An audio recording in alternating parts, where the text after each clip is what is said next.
Hi, everyone. How are we doing tonight? I hope you're all doing well. Nice to see everybody. Welcome. So, this is going to be our part 2 of our internet safety and awareness pertaining to children and teens online activity. So, I'm going to welcome up Sleuth Mom. And let me add her on. Hello. Hi, everyone. Hi, Bob. How are you? I'm doing good. Doing really good. That was an amazing intro. Oh, thank you. Thank you. And then we also have Lighting the Way Home for the Vanished. Hello, PJ. Hi, everybody. Hi, Burden. Hi, Sleuth. How are you? Good. How are you? I'm doing great. Thank you. And then we also have The Look of My Life. Hey there. That was amazing, that intro, girl. Oh, thank you so much. Thank you. Thank you. All right. So we're going to be talking tonight about trafficking and sextortion. And both of them are similar yet different, right? So we're going to start off and let me bring this over to you and show you what we have, right? And I will add this up on for you. We're going to have some videos for you tonight that we're going to take a look at. All right. So on here says that there is an assortment of risk associated with adolescents and their use of technology. The internet has changed the way that individuals communicate with their families, friends, and peers. Young people utilize well-known web-based media platforms such as Facebook, Instagram, Snapchat, TikTok, etc., to keep in contact with one another. This increased use of technology opens the door for online predators to exploit children. Even on sites outfitted towards adolescents, there are adults who hope to connect and prey on children. In the most extreme cases, this can lead to things such as exploitation and human trafficking. Furthermore, there are an estimated 500,000 online predators active each day. That's huge. That's huge. According to the FBI, over 50% of the victims of online sexual exploitation are between the ages of 12 and 15. This means that every time a child logs onto the internet via their phone or computer, they're susceptible to predators. It is crucial to remember that everyone you meet on the internet is not your friend. You never really know who you are talking to on social media, right? So scary. Very scary. We have some news that's recently been brought out on Monday. It was announced. And there was an Operation Cross Country 2022, and it recovers trafficking victims. Some of you may have heard about this. National Sweep target sex traffickers and recovery of minors. So, a major law enforcement operation to locate and assist the victims of human trafficking and related crimes resulted in the location of more than 200 victims during the first 2 weeks of August. Operation Cross Country is a coordinated operation among the FBI, other federal agencies, state and local police, and social services agencies across the country to find and assist victims of human trafficking, particularly children victims. And then it says that while this public operation draws attention to the issue of trafficking, the FBI and its partners work to investigate and stop trafficking every day. The initiative really just takes a concentrated period of time where we're just focused on problem of child sex trafficking. Right. So this comes from the section chief, Jose Perez, who oversees violent crime investigations in the FBI. What we do is we sit down with our local partners and task force and identify certain areas where we know sex trafficking is prevalent, and we'll dedicate resources and efforts to identify and remove victims from those areas. And so the FBI's Child Exploitation and Human Trafficking Task Force across the country work to locate victims. About 200 federal, state, and local agencies partnered with the FBI on Operation Cross Country. They encountered both child victims of sex trafficking and adult who are being trafficked against their will. The goal is to gather intelligence, build criminal cases against traffickers, and offer victims assistance. That's huge. So it is being worked on. It is being looked into, right? It's not at a complete standstill. And then I want to show you this video here. And I want to get everybody's input afterward. We'll show this. Thanks for joining us. I'm Isis Romero. Developing now at 10, a national sweep of sex traffickers. The FBI is targeting them while also saving victims, including right here in San Antonio. In this recent cross-country operation, more than 200 victims were found. The youngest, just 11 years old. KENS 5 reporter Henry Ramos is live outside FBI headquarters tonight. And Henry, what are you learning about the victims found here? Isis, the FBI isn't really saying much, only reporting that 3 of the victims were found in the San Antonio and Austin area, and the average age of the victims found, just 15 years old. In all, 84 minor victims were saved from sex trafficking, and tonight a San Antonio organization says this operation is a major help, but this problem is only getting worse. The FBI tracking down victims caught up in the dark and dangerous world of child sex trafficking and human trafficking. And a new nationwide FBI-led operation with San Antonio ties, more than 200 child and adult victims were saved. 85 suspects were either identified or arrested. I was not surprised by the numbers. April Molina is with Ransomed Life. The organization's goal is to equip and empower exploited youth. They do so by counseling and mentoring. Children are being sold in our city. That is the reality. Molina reacting to this cross-country operation. This is critically important work. We're really happy to see that. The San Antonio map by Ransomed Life shows children they served that were exploited or trafficked. It shows that they are everywhere, in every corner of the city. Molina says trafficking is no longer an issue for just kids who run away from home. There is a risk of being trafficked for all kids who are on a phone or on an iPad or on a computer. Traffickers don't discriminate, and phones are making it very easy for them to access our kids. Now, in terms of the average age here, a lot younger. We're talking 11 to just 13 years old. That is what Molina says a local law enforcement agency told her in terms of what they saw last year. She says traffickers, they want to seduce, they want to control, which makes the younger easier prey. Another aspect of this operation, they also found 37 children that were reported missing. We're live in the Northwest Side tonight. Henry Ramos, KENS 5. Isis. Thank you, Henry.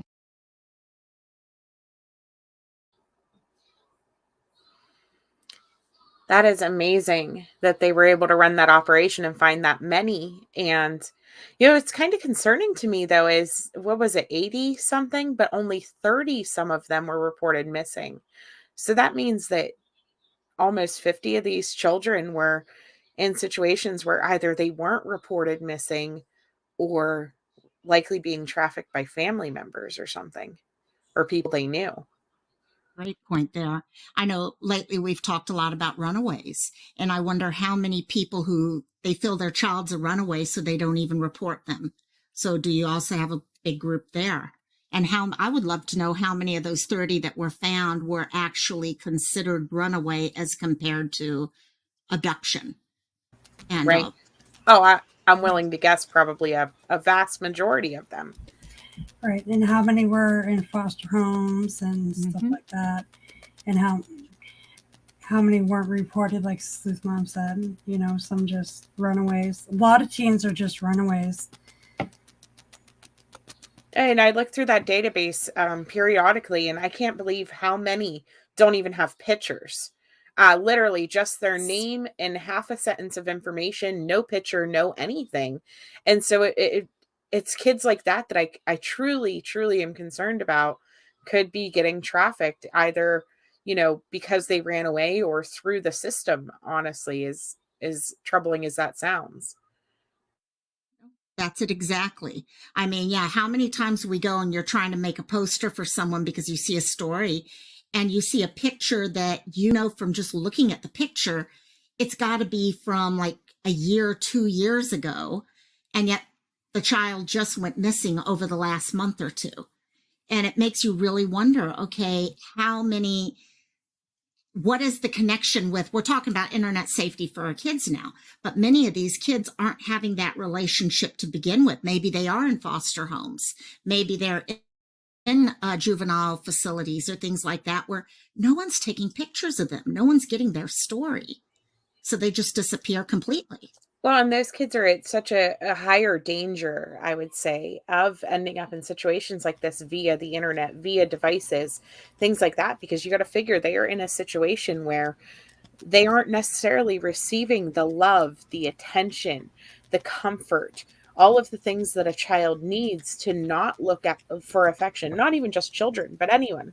If you're not feeling stability, if you're not feeling appreciated, if you're not feeling loved, that's how we end up in situations where people do trust people online. And so a lot of these kids, they're saying 11 and up, I would say probably even younger than that, unfortunately, that can end up in these situations because they're on their devices a lot. They're encountering all of these people every day. Yeah, and I'm not sure if do you guys remember I did something on foster care, and there was a lot of children that went missing from those sugar baby sites and stuff that were in foster care that got trafficked through the sugar baby sites, the female foster children. So I'm curious if some of those children got found. That would be good. No, true. Yeah, I'm sitting here looking at so many of them lately, and it's those children who, all kids, truthfully, are at the point where they just want to be loved. They just want to be cared for. And when they aren't getting it at home or a foster care system or wherever, where do they go? They go to the internet. And they go to their phones, and that one person starts telling them how they matter. Okay, how maybe they're gorgeous, or, oh, they look so nice, or, oh, that's a gorgeous outfit you've got on right now. And they're looking for people to say those things to them. Absolutely. Absolutely true. They will find any way that they can to maneuver their way in, and it's their entire goal. Their whole point of being on there is to target, and they will do whatever it takes, and they will find the vulnerability, whatever it is, and then they will target that, and that will be their gateway into the child or the teen. And they will continue to weasel. Really, it's what they're doing, weaseling their way right in. So let me put you guys on. I want to show you this. This is from the National Center for Missing and Exploited Children. And you will have different, right? So up here, it's an overview. And then it shows you that there can be pimp-controlled trafficking. It's trafficked by an unrelated individual, male or female, because it's not just men that do this crime, right? It's not just men. And likewise, it's not also just girls or teenage females or even adults that are being trafficked. It's also boys that they will use and use for human trafficking as well. And so who often develop an intentional relationship with the child, which is later used as leverage in the exploitation.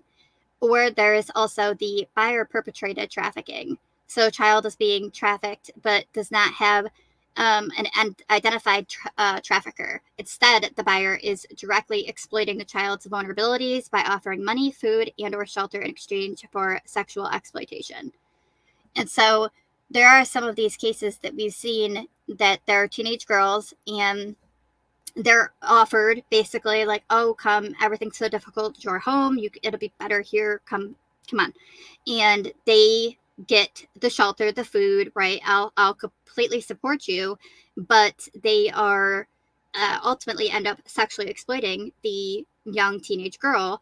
And once they end up finding the girl, getting them back, there ends up being charges pressed against the man, and you find out all of the horrific sexual things that they had done to this minor. And it was all with a promise of come stay with me and I'll take care of you. And so it says here, child sex trafficking can have devastating immediate and long-term consequences, including health impacts, psychological and physical trauma, and even death. Prevention and intervention are key to keeping children safer. After making a missing child report to law enforcement, we encourage law enforcement parents and legal guardians to report all missing children, especially children who have run away. And so that's what's interesting about the number that they said they found 37 missing children, but they had 80 minors that they found, but only 37 were considered missing. Strange to me that you had that number in there, but I think that probably PJ, maybe even, well, I don't know, maybe all of you could speak to the traumas, right, that could come and psychological impacts that could result as well from having this happen to you as a young child, and you're in your developmental years, your brain isn't fully developed yet, and you're having a trauma this big. So maybe some of you could speak on that.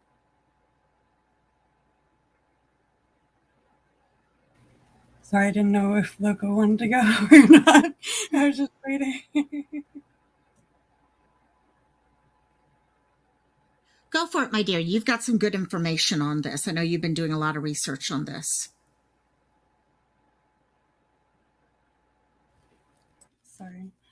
So the trauma and like brain development, I would think that because they're doing like, probably because they've been being trafficked with the sexual acts, like, and stuff, or being scared, their brains are obviously like overthinking, and they're in crisis mode a lot because they're not with their families and stuff.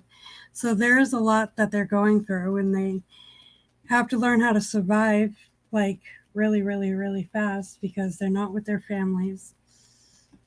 So it's just, there's a lot that they have to take in at like 11, 12, 13. Yeah, they're not ready for this. These are, oh, no problem. Right. Yeah, they're not ready for this type of thing. Okay, when you're 16 or 17, you're not ready for this type of thing.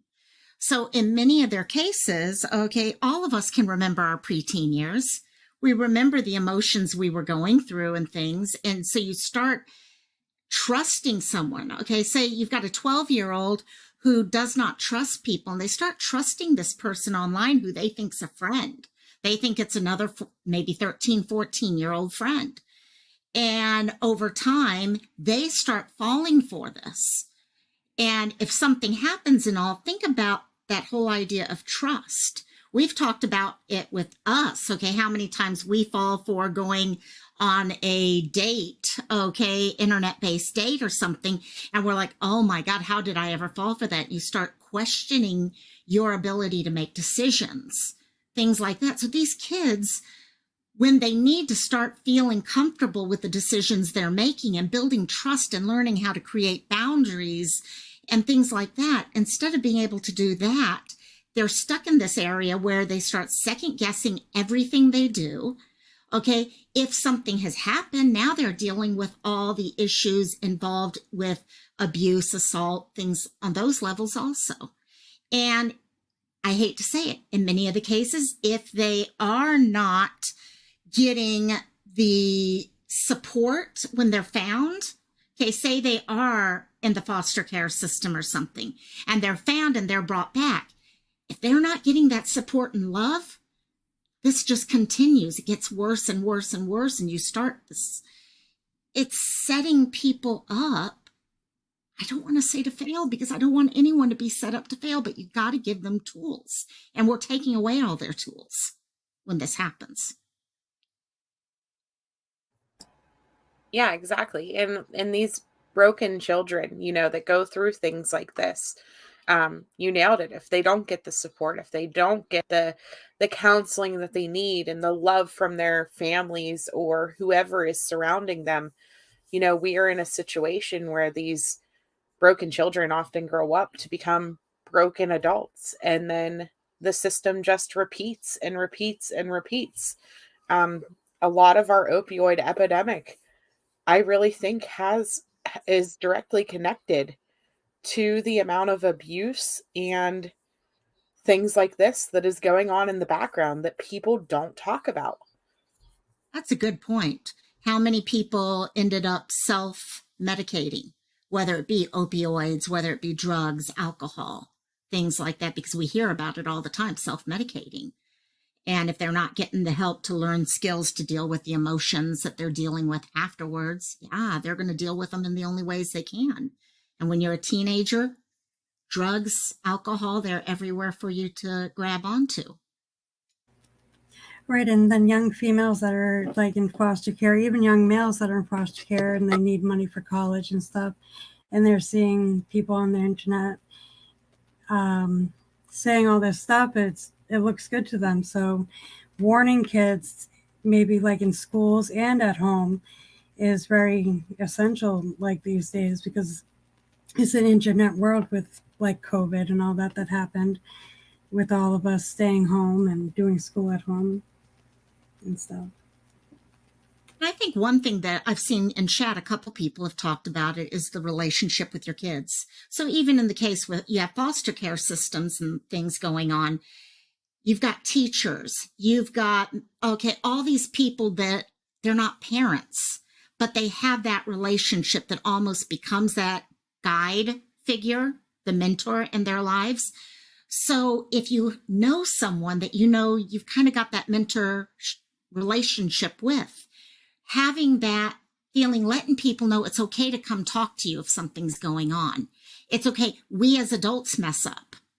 Okay, because a lot of times, I remember when I was 10 or 11, I didn't think adults messed up ever. Okay, I thought they knew everything. And then all of a sudden I became one and I realized I know nothing.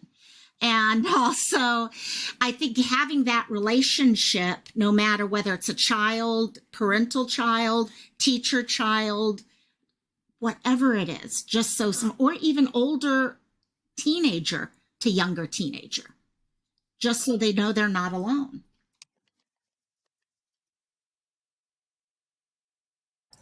Yeah, excellent point. Excellent. I love all your guys' input. So good.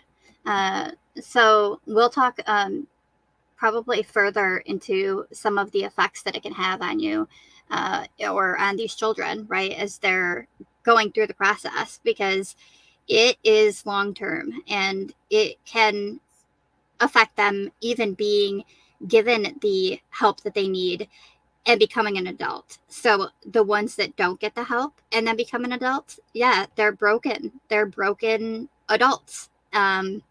If they make it.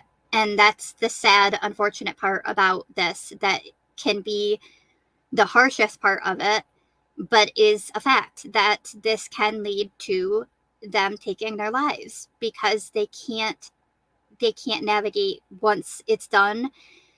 Or you find them that they repeat. How many times do you find a runaway that gets found with some perpetrator, and then they end up running away again?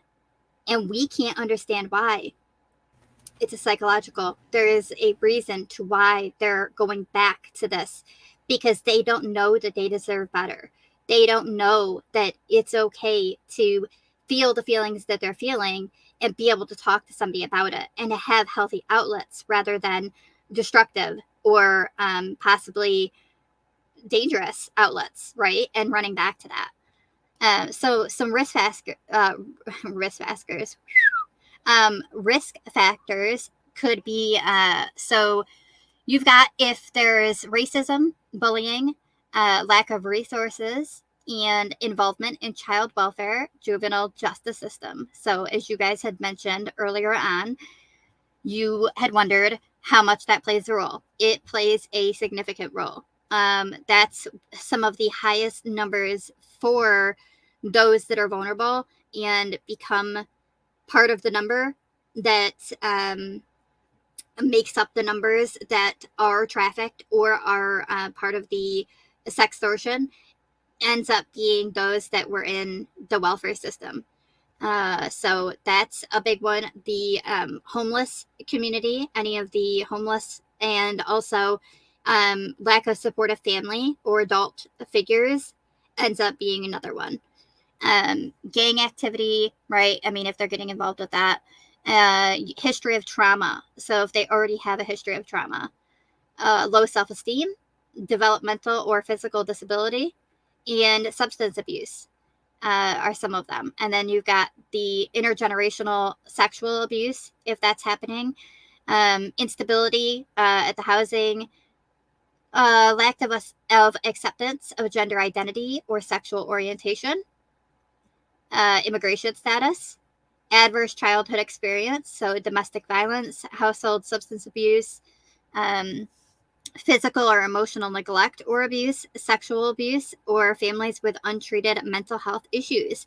And so this shows it's not just what the child deals with. It's not just, well, the kid's troubled.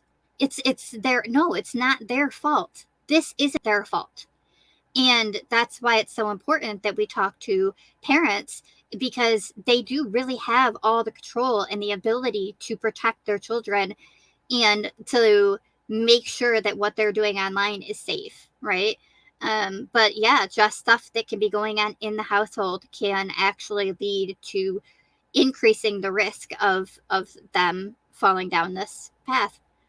And so physical indicators, signs of sexual or physical abuse, symptoms of neglect such as malnourishment, unaddressed or chronic medical, dental issues, close association with or overly controlling adult, recovered at hotels, street tracks, strip clubs, or other locations where commercial sex is known to occur, has a secret cell phone or apps providing multiple cell phone numbers, possession of material items inconsistent with the child's access to money, living out of a suitcase, probably not likely, right? With it being, if we're talking about our children. But it's something to keep an eye on, right? If it's somebody that maybe you see at church and it's a church that welcomes everybody, right? There's things that you can keep an eye on, because you can always be on the lookout and you can always file. You can always make a call in or send in a heads up that you think something may be going on. It doesn't have to be just your child. In possession of bulk sexual paraphernalia, condoms or lubricant, unexplained access to large amounts of cash, prepaid cards, hotel keys, tattoos or other branding, and drug abuse or frequent use of party drugs. And so then there's behavioral indicators, chronically runs away from home, especially 3+ missing incidents, unexplained absence from school, constantly sleeps during class, stops engaging in activities they previously enjoyed, abruptly disconnects from family and friends, significant change in behavior, including their online activity, appears overly frightened, annoyed, resistant, or belligerent to authority figures, avoids answering questions or lets others speak for them, lies about age and identity, or has a secret online profile, right? How many of these have we heard about that shut their phone or turn off their computer? They have another tab that they close out and open up a different one, right? Using language or emojis often associated with commercial sex, such as trick, the life, or the game. I've never heard of them before because, well, I'm not associated with commercial sex, so I'd never heard of those. But if you happen to hear that, now you know that, keep in mind. And references online escort ad or dating websites and apps. So we've got some of the numbers here. Some of them you'd seen in the opening, and they've actually, some of these numbers have changed and gotten worse. 2019, this number was 1 in 7. So trends show us that when children run away frequently or for long periods of time, they tend to be running from an unsafe situation or to an unsafe situation. 1 in 6 of the more than 25,000 cases of children reported missing to National Center for Missing and Exploited Children in 2021 who had run away were likely victims of child sex trafficking. Of the children reported missing in 2021 who had run from the care of child welfare was 19% were likely victims of child sex trafficking. And in 2021, National Center for Missing and Exploited Children received more than 17,200 reports of possible child sex trafficking. And National Center for Missing and Exploited Children has received reports of child sex trafficking in all 50 U.S. states, Washington, D.C., and Puerto Rico. Right? So this some of the numbers, and there's training that you can do on the site. I've actually signed up for it now. I'm waiting my 24 to 48 hours for online classes and such, so that I could take them. I do have a free course that I am able to take. Says that they have 367,460 professionals have been trained by the National Center for Missing and Exploited Children. 313 law enforcement agencies are recognized by the Missing Kids Readiness Program, and professionals in all 50 states and 33 countries have been trained by National Center for Missing and Exploited Children. Okay, I'm about to show you guys something frightening. Okay, prepare. So, with some of the stuff that can be done online, right? A lot of things can be done. A lot. I described a video that had been played for me trying to get up on my panel one time. Now, I didn't find that video. However, this video here is creating a fake face, right? It teaches you how to pick a fake face and make it be a live, active, moving face. So, I'll let you listen to him. Okay. Today's video, we're gonna be creating a fake person. This person do not exist. We're gonna make a picture of it, and then we're gonna give it live, transferring our face to that person, so we can, when we move on the camera, that picture, it will be like a video, and it comes to life. All this is gonna be doing by deep learning and AI. The first thing we're gonna do is downloading a person from this website called thispersondonotexist.com.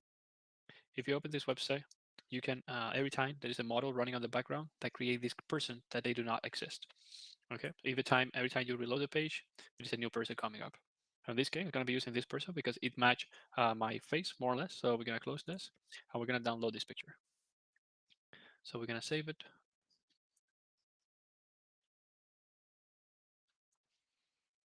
And then now that we have the picture, we're gonna locate it in a place where the GitHub repository is for then transferring my face.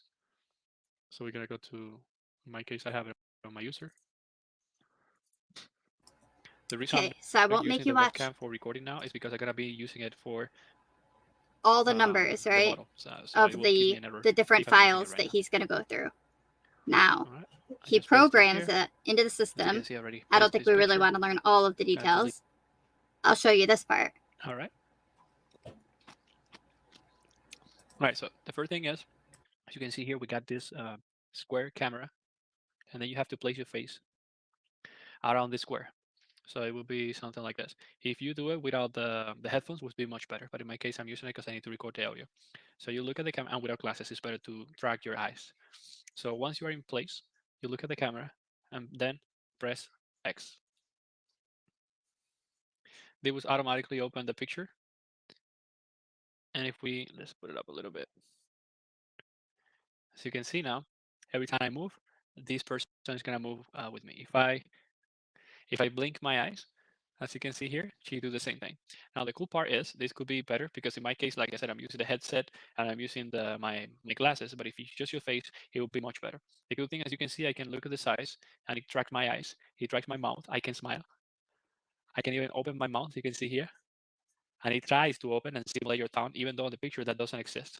One cool feature is that you can move your head. That's the good part. So at some point, of course, it's not going to be so stable, but it does a very good job when moving the head. So you can move it like this way, like over here.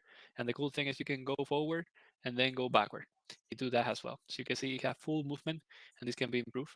But yeah, it's working right now. So you can take this person, create a fake profile on Facebook, and do a fake and start sending invitations. So be careful online because a lot of AI now, it can be used for good things, but as well for bad things. So be careful with your, be more secure with your output. That is so creepy. Like, that is very, very alarming.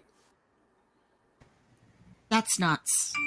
Yeah. That's Right. nuts. And you know what? It's stuff that a lot of us are using. How many of us use the Reface app and stuff like that? And that's kind of part of what's going on.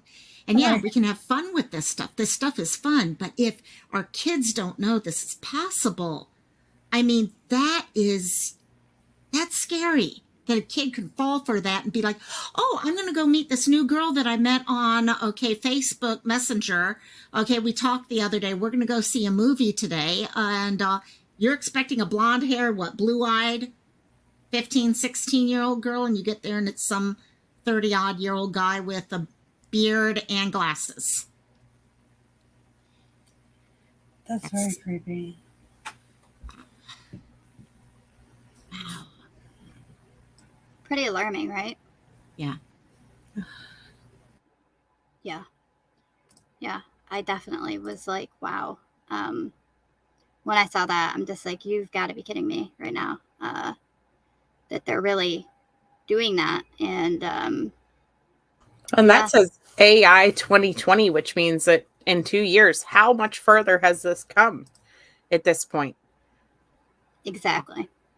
Mm-hmm. Very scary. Very, very scary. And I mean, I don't even want to know. I don't even want to know. But just how simple it is that he taught us in under 5 minutes. You can be taught how to do that with just the simple tools that you have right in your computer. It's not like he has anything fancy. Exactly. Nothing fancy. P. Carey, definitely, guys, show that to your kids. Let them see how easy that is for people to do. Yeah, definitely. Definitely show anybody that you can, because it's frightening, and we don't know what we're falling for, who we're talking to. You really don't know. You really have no idea that that's AI that's over on the other side having a conversation with you. When you ask for, oh, well, let me see you, and they make it so it's darker in the room, but you're still seeing the face, and it just looks like they're smiling a whole bunch at you. And like, well, why are you smiling so much? Because you just make me so happy. I can't stop smiling. Now, how that wouldn't be very hard to say, right? And get away with. Yeah. Very scary. Very, very scary. Let me take you over here.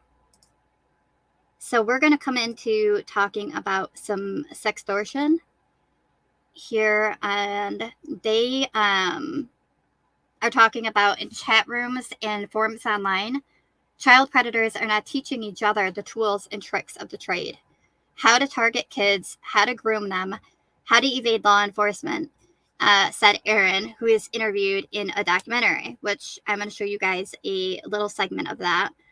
The deviancy is getting worse, Aaron said. Now it's causing kids to cut or take their lives. We're out there trying to stop it. The unit chief said that she believes prevention is key to helping unsuspecting children from falling victim to these relentless child predators.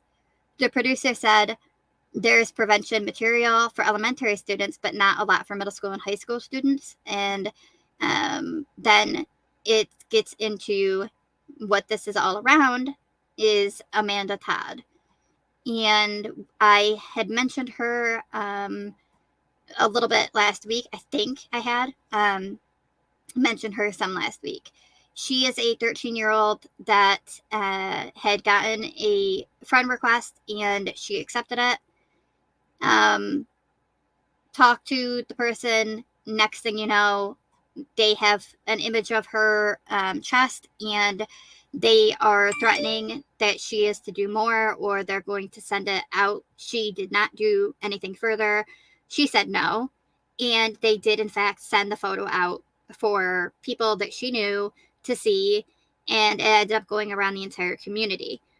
She ends up moving away to a new school, and the man ended up finding her and going after her there.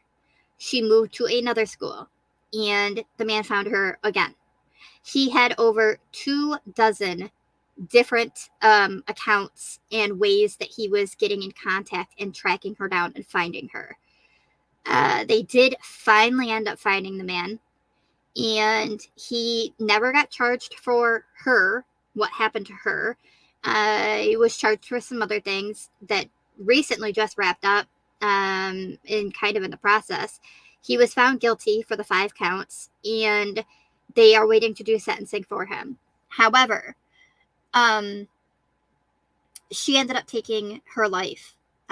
She made a video, and I would like to show you guys this video.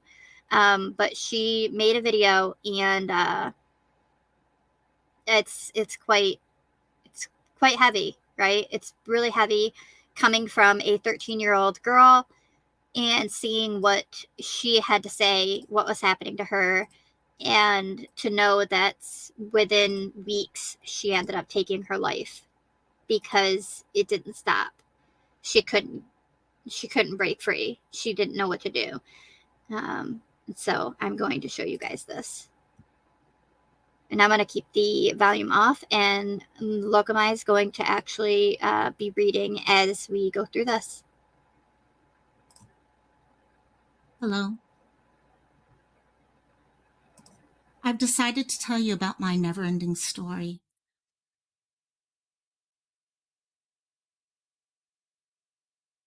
In 7th grade, I would go with friends on webcam, meet and talk to new people,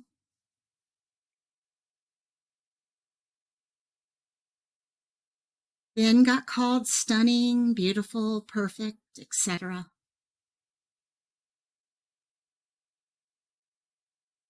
Then wanted to flash.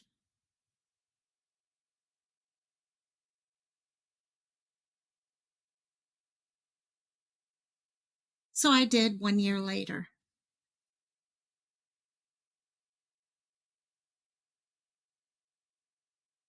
I got on Messenger on Facebook.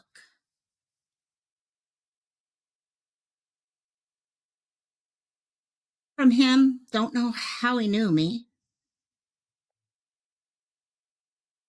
It said, "If you don't put on a show for me, I will send your boobs." He knew my address, school, relatives, friends, family names. Christmas break, knock at my door at 4 a.m.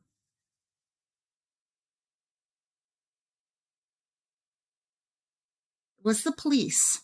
My photo was sent to everyone. I then got really sick and got anxiety, major depression, and panic disorder. I then moved and got into alcohol and drugs. My anxiety got worse. I couldn't go out. A year passed, and the guy came back with my new list of friends and school, but made a Facebook page. My boobs were his profile pic.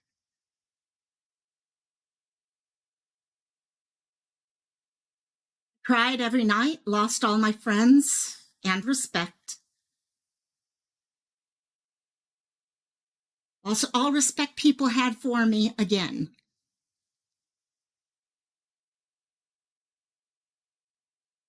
Then nobody liked me. Name calling, judged. I can never get that photo back. It's out there forever.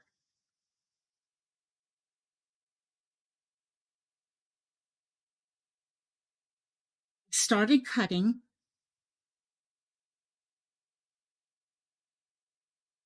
I promised myself never again.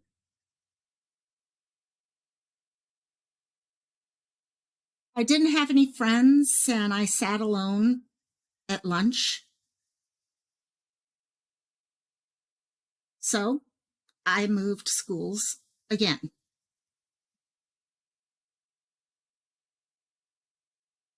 Everything was better, even though I sat still alone. Sat alone at lunch in the library every day. After a month later, I started talking to an old guy friend. We back and forth texted, and he started to say that he liked me. He led me on. He had a girlfriend. Then he said, "Come over, my girlfriend's on vacation."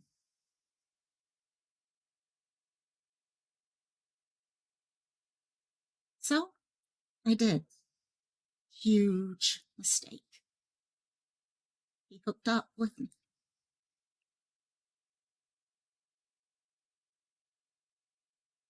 I thought he liked me.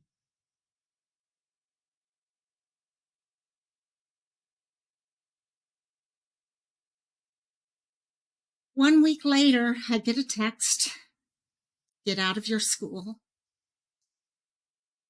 His girlfriend and 15 others came, including himself. The girl and 2 others just said, "Look around. Nobody likes you." Here, in front of my new school, 50 people. A guy then yelled, "Just punch her already." So she did. She threw me to the ground and punched me several times. Kids filmed it. I was all alone and left on the ground. I felt like a joke in this world. I thought, nobody deserves this. I was alone. I lied. And I said it was my fault and my idea. I didn't want him getting hurt. I thought he really liked me.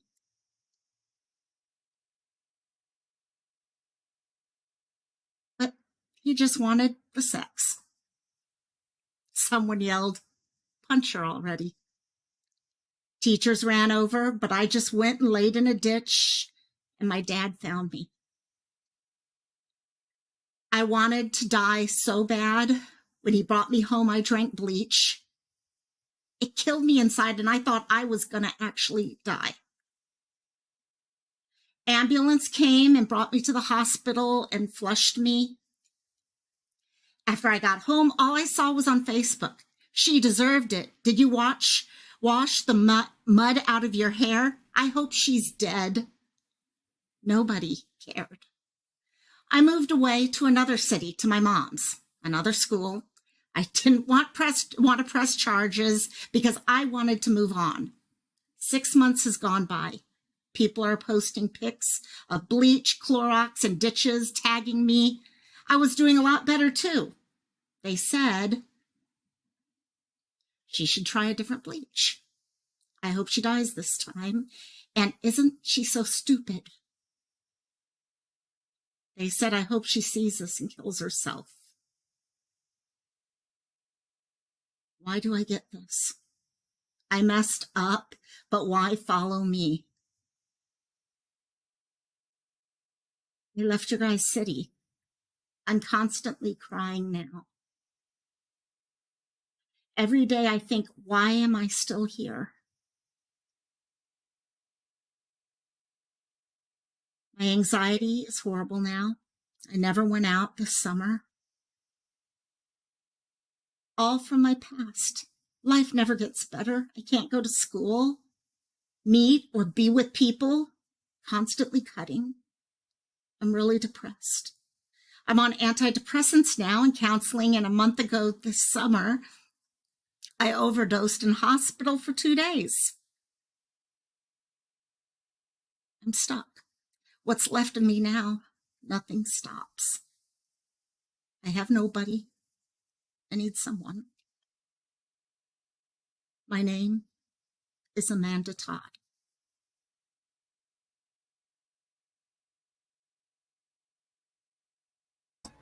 It was a hard image to see at the end, I know. I'm sorry. I'm very sorry that showed. But that is what she did to herself. That's what she did to herself. And did that on a regular basis. Thank you for reading that, Lokamai. Appreciate it. But yeah, that's the story of what happened to her and what she put out. And just 2 weeks later, she took her life because she couldn't take it anymore. At 13 years old, nobody should be going through that. That's too much to bear. I wouldn't want to bear that as an adult. I wouldn't want to go through it. I don't know that I could take it. And She so tried everything. Oh, sorry. No, go ahead. No, she tried everything. What gets me is how many people we don't put ourselves in other people's place. We don't try to feel their pain. And I know part of that is that age, okay, where we tend to be thinking of ourselves, not everything around us. But she tried. She kept trying to go to places and fix it and try different ideas. And she kept getting all she needed. And like Anne said there, if she only knew there were all of us out here who do care. But yeah, sorry, it's frustrating to see. Yeah, she didn't ever have that outlet. She didn't ever have that one person that said, hey, I'm here, I care, and stuff. She didn't really have that one friend, that one person that she could reach out. Everybody was just always after her. She was like in her own prison, and nobody was helping take her out of it. I couldn't imagine going through something like that at that age. It's hard at any age, but to go through it during your adolescence, during puberty, with all those emotions, during junior and senior high school, like that's awful. Absolutely awful and sickening the way that the kids at her school treated her, on top of this creep online. Like, oh man, my heart just goes out to her. I had never seen this video before. And so that was hard to watch. Well, if you look at these things, and she's just one of thousands of people who've had sextortion happen to them. And it makes you question your judgment skills, trust. Okay. And she ended up, even if she did have one or two people who wanted to, and I'm sure she did. I'm sure she had one or two people who tried to be there for her. Okay, family, things like that. But, when things get dark at that age, you need more and more support. And unfortunately, when you keep going to other places and everyone keeps adding on top of it, many people, especially with sextortion, because it continues, you can't take these pictures down. People are going to see you. How many times have we gone and searched someone's name, our own name, our friend's name? And if these things keep popping up and all, you get to the point where, especially among teens, you deal with self-harm, suicide. things like that. Guys also.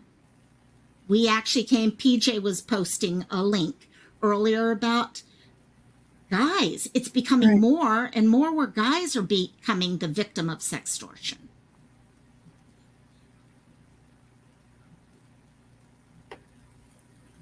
Yeah, and I was just watching today. It was weird because it was on today, and there was nothing else to watch. A Lifetime movie, like years ago, with the same thing, but it was like an older man doing it to this girl, but she really thought like he was in love with her and stuff like that, and that people wouldn't understand. And then she found out that he was talking to all these other girls, and he had more so-called girlfriends that were like 12, 13 years old. And then she understood that he really wasn't in love with her. So she didn't really, I don't know. It just, to me, I feel like she felt like she didn't have like a good outlet or something to have to, I don't know, back her up or something like that, or that really good friend that was there to back her up. Because some people need that person always with her to like be like, I'm going to help you out. I'm going to protect you. I'm going to save you. You know, growing up mostly around 12, 13 years old, because that's a huge hormonal change and everything through middle school and high school. How many of you guys, because Nicole just mentioned this, mental health classes should be mandatory for all grades starting in middle school. Something I hadn't even thought about, but how many of you guys actually had classes to talk about mental health issues? I know this is Sextortion, but we're kind of covering both issues right now. Bullying, mental health, stress, anxiety, depression, self-harm. Yeah, they talk about it in like health class very briefly. But outside of that, there's really nothing that we went through outside of like, I would say a chapter or two in health class. That's about it. And you only get health like one quarter or whatever out of the full school year. The rest of the year is gym class here. I don't remember learning about it. I never was bullied or anything like that, so I don't remember even hearing. But I know now, like my youngest, she goes to counseling because of bullying and stuff like that.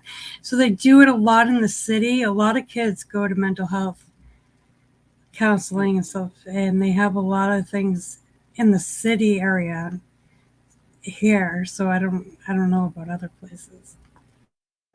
Yeah, I didn't really have anything. Maybe a small section of mental health. It was health class, but it wasn't really mental health. It was every other health and drugs and alcohol and your body and sex and boys and girls and things of that nature, but never mental health. Because if you had anything with that, there was the counselor. You take yourself down to the counselor. And then everybody knows you're at the counselor. So therefore, nobody would ever go because everybody would know you went and why did they go. And they all want to get in your business. So you all purposely wouldn't just stay absolutely clear of the counselor's office. I remember too being afraid to go to the guidance counselor because like it seemed like every time that anybody would go to the guidance counselor, their parents would find out that they were in the guidance counselor. So how much can you trust to confide in someone that may or may not be telling your parents everything that you're saying? And so that was always an issue with us whenever we were growing up. You know, not only getting made fun of for going, but how much of it is actually staying private? How much could potentially get reported and, you know, end up with the authorities at your house or whatever? You know what I mean? Well, and then you get the other side where I think so many times it's not taught beyond just a little bit because of the fear that copycat idea that, oh, if you talk about it, it's going to happen. So, and then if you can't give people the skills to deal with it, are we hurting or are we helping? So you got all these different sides going society, on. like we need to stop worrying about copycats because we are at a point now where if they're not learning about how to handle their emotions, they are seeing what not to do on TV, on apps, on wherever. You know, they are they're going to see how not to deal with it. You know, if we're not giving them the tools on how to handle it, then where are they going to learn? Like said a few minutes, I think it was Jeffrey, I may have this wrong, I forget who it was. We have PE, no, it's Nicole or someone. You have to have physical education to graduate. Okay, but you probably actually talk more about sex ed than you do mental health, to be honest. Yes. Right. And I not think, saying you need both, but whatever, yeah. like my generation, we didn't really talk about things growing up. And I was in foster care like my teen years. So we didn't really talk about things. And that's where I got my poor coping skills. Going to alcohol, you know, that's how we dealt with our problems. So I think that's how I got my kids to talk about things, because when they get in trouble or something's bothering them, I made them talk to me like, no, we're going to talk about things, because my parents didn't do that. And that's how we had issues in the home, because nobody talked to each other. We would be in the same room, nobody talked to each other. So that's why I always say communication is so important, because if you don't talk to each other, you're never going to know. Exactly. And I look at it, especially when you're talking about something like self-harm. Sorry, dogs just heard something. Okay, you get into problem, especially with, okay, I'm going to separate guys versus girls here. One of the statistics is, and what worries me right now with it becoming more of an epidemic with men being involved, guys being involved, being sextorted, things like that, is when a girl versus a guy gets to that point where they're looking at unaliving themselves. Okay, guys tend to use ways that are much more violent and much more sure to do the job. So it becomes very dangerous very quickly for anyone. But within those groups, and those are the groups, the guys are the ones who are not learning how to talk about their emotions. The girls, many times we will talk with our friends, but the guys, there's this fear of talking with other guys about having a rough time. Could you see a 16-year-old male talking to other 16-year-old males about being sextorted? It's hard enough for us girls, and we got to give them the tools where they can. How can they go about doing it? Yeah, that's their fear, and that's why they normally end up unaliving themselves, is because of that exact thing. They do not want their peers to find out. It's humiliating to them. They think they're sending a photo to a woman, to a girl, to a teenager, and then immediately it ends up being somebody that says, you're going to give me money and you need to do it now. And they're put in between, a rock and a hard place, and at that point don't know what they're supposed to do. And so they go with the alternative that is permanent, because they just don't have tools. They don't know what to do. They don't know what to do. Social media sextortion. With the prevalence of social media, it's no surprise that sextortion scams and schemes are rampant on those platforms. Most of these social media sites enable users to chat via webcam and send photographs. The situation is a breeding ground for sextortionists and harassers looking for a victim. Any site that allows users to meet and communicate is vulnerable to possible sextortion scams, including social networking sites such as Facebook, Twitter, Instagram, Snapchat, online video games such as Minecraft, Fortnite, World of Warcraft, video chat platforms such as Skype, Zoom, or Google Hangouts. Sextortionists will often build up the victim's trust before asking them to send explicit photos, or the perpetrator will convince the victim to join a video chat. They might use pre-recorded videos, as we've discussed before, of an attractive person to trick victims into engaging in sexual acts or compromising positions. Once the call is finished, sextortionists then request a ransom. They threaten to release the compromising photographs or videos to the victim's personal contacts and family members. Right? Then they have dating websites, which they probably aren't on, but for adults, right? Grindr, Tinder, Harmony, Plenty of Fish. Plenty of Fish is terrible. Oh, that one's really bad. Match, etc. Bitcoin, sextortion, email, and let me see what laws cover internet sextortion. Sextortion is a crime in the United States. However, there is a lack of comprehensive legislation regulating sextortion at the federal level. There is a wide variance in the laws regarding sextortion across the 50 states, and many state laws fall short in addressing the complexities involved in acts of sextortion. Most often, sextortionists in the U.S. are prosecuted under the following crime statutes: extortion, computer hacking and wiretapping, breach of trust, bribery, sexual coercion, corruption, sexual assault, sexual exploitation, or child pornography. For example, Utah enacted a specific legislation in 2017, and it criminalized defining sextortion and cybersexual extortion. So, and then it goes into explaining what that, right, the difference in that is. But I want to show you this video really quickly. Well, let me show you this first, actually. I want to show you the flags. Some of the red flags. And PJ had shown this earlier.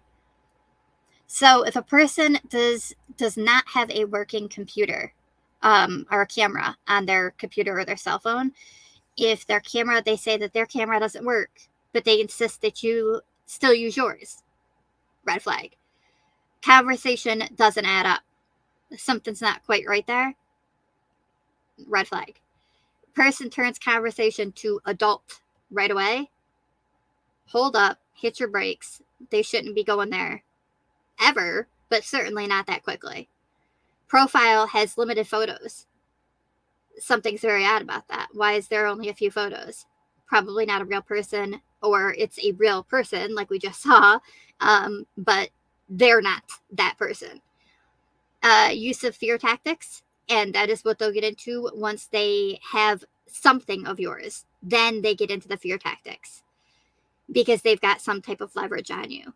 Profile has low followers or friends, fast-paced contact, and like they contact you really quickly. They send a friend request to you, and then they're quick to be like jumping into your inbox and, hey, how are you? What's going on? And they're like getting all friendly with you so quickly. And misspelled words in the profile, right? So that's some of the red flags to keep an eye out for. And then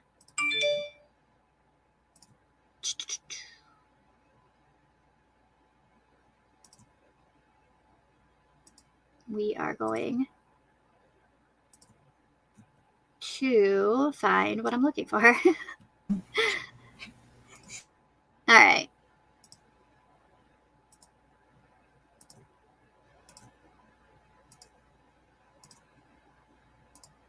And sextortion is also known as the hidden pandemic, right, as well. But the video that they put together, the documentary video, this is a little snippet of some of it. All right, today's date's November the 12th, 2013. The time now is approximately 7:28 in the morning. Investigator R.D. Vile, President is Detective Joe Phillips with Virginia Beach Police. Do you remember that time period? Yes. Can you start to tell the jury what happened? I had, a friend request from this Steve Crofton guy. Prior to that date, had you ever had contact with a Steve Crofton? No. For the first time in history, we're letting strangers interact with our kids in the back of our car, in their bedrooms, in their homes. That online environment has just created this access to children that was never there before. Physiologically, they don't understand who is out there and what people are capable of. It's been called a new form of sexual assault, online sextortion. For HSI, the increase that we've seen is definitely sextortion. Sextortion is probably the fastest growing crime in the world. That's right, sextortion attempts are skyrocketing. We see cases come in for children as young as 8 years old, 9 years old. We're talking elementary school children. As a predator, you can actually create an online profile that matches the preferences of that child. He got information from our chats through my computer, information about my mom, about my sister. He had Google images of my home. From 16 years ago to today, there is no mold. Anybody from any walk of life could be involved in this. I mean, we've had doctors and police and clergy. Simply the fact of who the offender was very shocking in this case. We intercepted a letter that he wrote to the Chinese embassy in Washington. If they would break him out, he would give them all the information on the F-18. When you talk to me, please don't lie to me. You're a grown man, you're an officer in the Navy. These grown men are going after these young girls and they try to kill them. Might not be in their intention, but they're killing them. And we have to stop it. I would literally do anything to save one. And there's so many kids out there that need saving that there's just not enough of us to do it.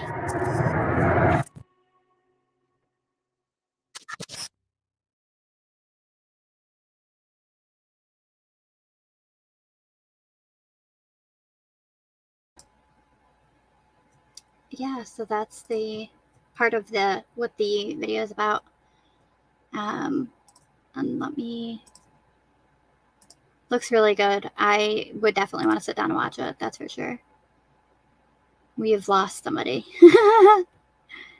Yeah, Sleuth had to jump down for a little bit. She had a little one who decided to wake up. Okay. So mama duties comes first. Yes. Yes. Yeah. Child sex trafficking is a cycle of abuse. And most vulnerable children, right? You've got African American and Latino youth are 91%.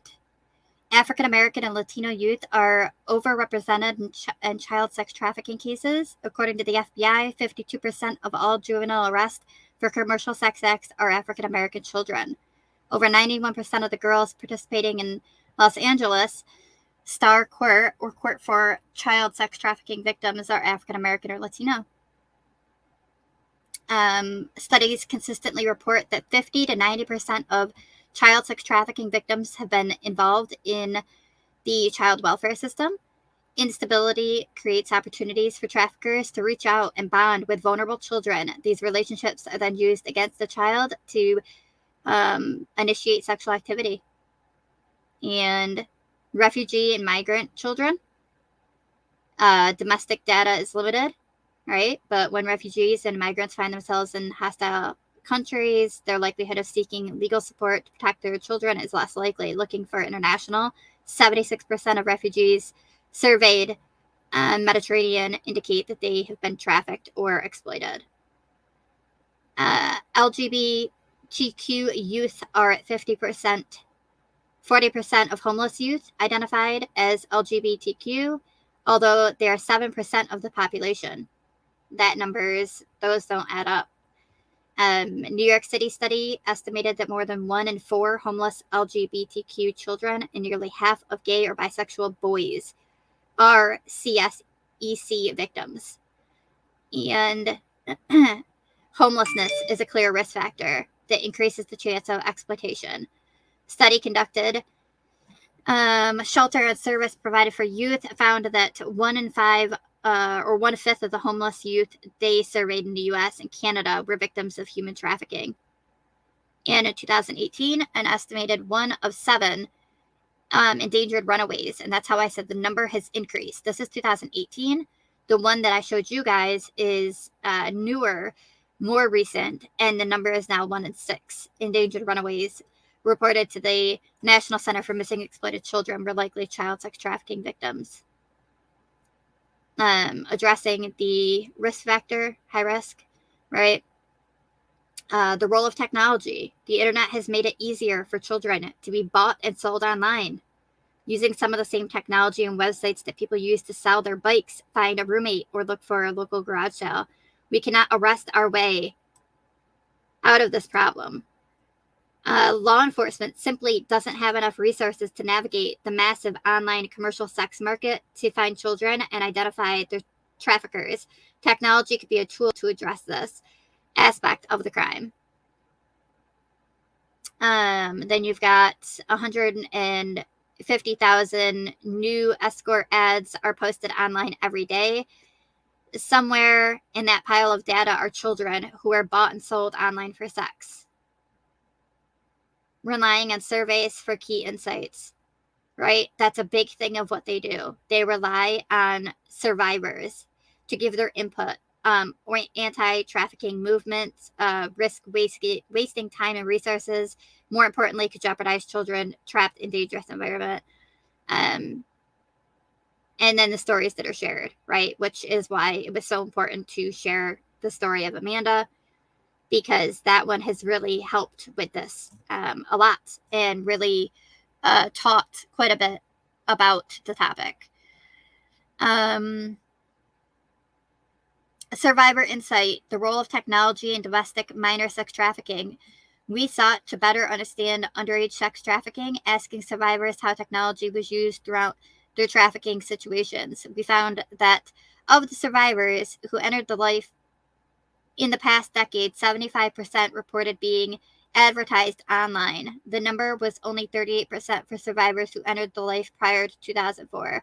The information is more valuable when we pair it with the knowledge that there are more than 150,000 new escort ads posted online every day. Yeah. And so it's just a little bit of information. 1,000 American children arrested for prostitution each year. Right? There's actually a city I was looking at the other day that rather than arresting and giving tickets to prostitutes, they are realizing that they're victims of trafficking. And so they're actually working with them and trying to get the trafficker, trying to get the information about them. And they're not arresting them because they're looking at them as victims instead of criminals. 1,644 shelter beds available to survivors of human trafficking across the U.S. And it's not nearly enough. It's not nearly enough. Investing in resources for survivors. The recovery process is another part of the cycle in which community involvement matters. Organizations are working to provide survivors with much needed resources to aid in recovery and to reduce vulnerabilities that could lead to re-victimization.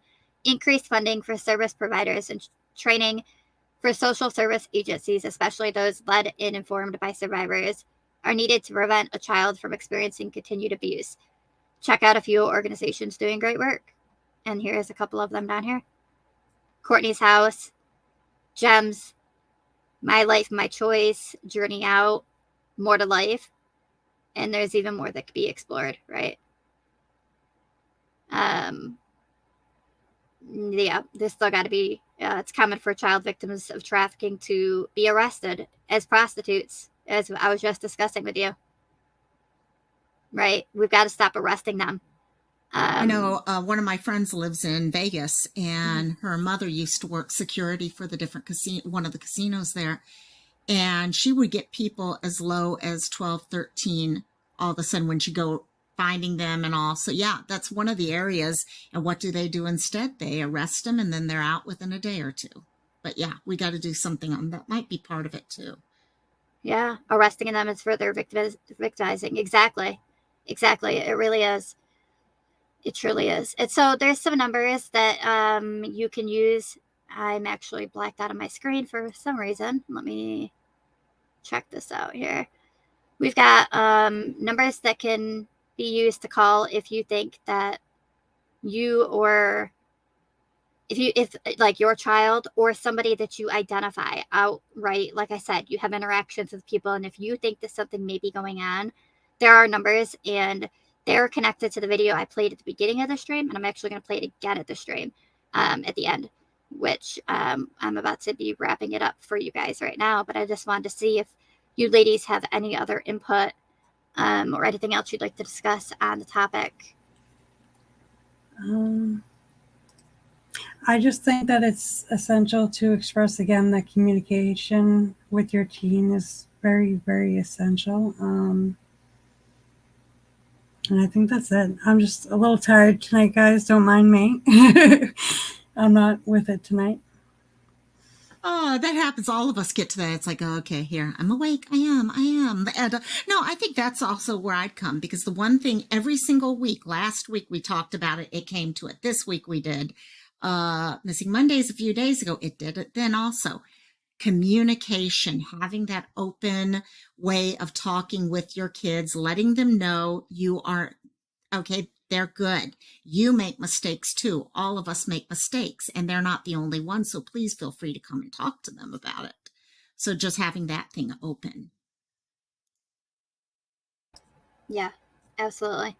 I think so. I think that open communication is number one when it comes to that line between your child and internet safety and awareness, right? You have to be the voice for them, because without you, they're just going to be led down these rabbit holes by the actual predators themselves. Yes. Yeah. So, all right. Well, please, everyone, if you wouldn't mind subscribing, going over, checking out the channels, go check out PJ's channel. And she's over at Lighting the Way Home for the Vanished. And we have been dropping their links. We'll drop them again right now. And also the Look of My Life. And go over, check her out, give her a subscribe to her real quick. And she does some great work. And also Sleuth Mom. And check her out, give her a subscribe. I said it again. I said it the same way both times, but it's all right. I'll do it again. Give me another person to do it with. But I hope that you all enjoyed. I hope that you learned something tonight. And if you have any questions, feel free to always ask. And you can leave a comment in the comment section. You know where to find me. One thing real quick. Mm-hmm. Next week, we're going to, go for it. Oh, no. Okay, sorry. Next week, we're going to be continuing this every single week for a little while. And so next week on Wednesday, we're going to be talking about the different types of apps and websites, giving you guys a list of the places to check out, things that you can do to protect your children. So outside of just talking with them, what can you actually do? What can you watch for? And that one will be over on my channel. And then we'll be going to PJ's probably the week after that, I think. Yeah, I think so. I'll be more awake, guys, next time, though. I promise. Sleuth Mom, do you have anything else that you'd like to add? No, I just want to say thank you for bringing to light some of this information, especially the picture thing. Timestamp 39 minutes. If you guys got here late, go back and look at that, because very, very disturbing. Something I'm going to definitely be sure to show my son, because, you can never be too careful. Never be too careful. I'm looking forward to learning with you guys and discussing on the Look of My Life's channel next week as well. I know that there are some apps and websites that she had brought up that I had never heard of whenever we were discussing what we're going to be covering. So, please, don't miss it. Don't miss any of these guys, and make sure that you're sharing them. Make sure that if you have friends that have kids that aren't interested in true crime and they don't do YouTube and this is important. This could potentially help us avoid situations of these kids being lured out of their homes if the parents are armed with the knowledge as to what to look for, how to protect them, and how we can emotionally help these kids that may already be in situations like this. So thank you everyone who came to watch. And I'm going to be quiet now because this is Burden's channel and I'm not going to wrap up her show for her. You're doing great, though. You're doing fantastic. No, I appreciate it. I appreciate it. Yes. And thank you, everyone. Thank you for coming. Thanks for being here. Thanks for supporting. And be sure you come over to Look of My Life's channel next week. It'll be Wednesday at 10 o'clock. If anything changes, we'll let you know. But I hope that you all have a good night or day, depending where you are. And we will all see you next week. Thank you so much, everyone. Thank you, ladies. Bye.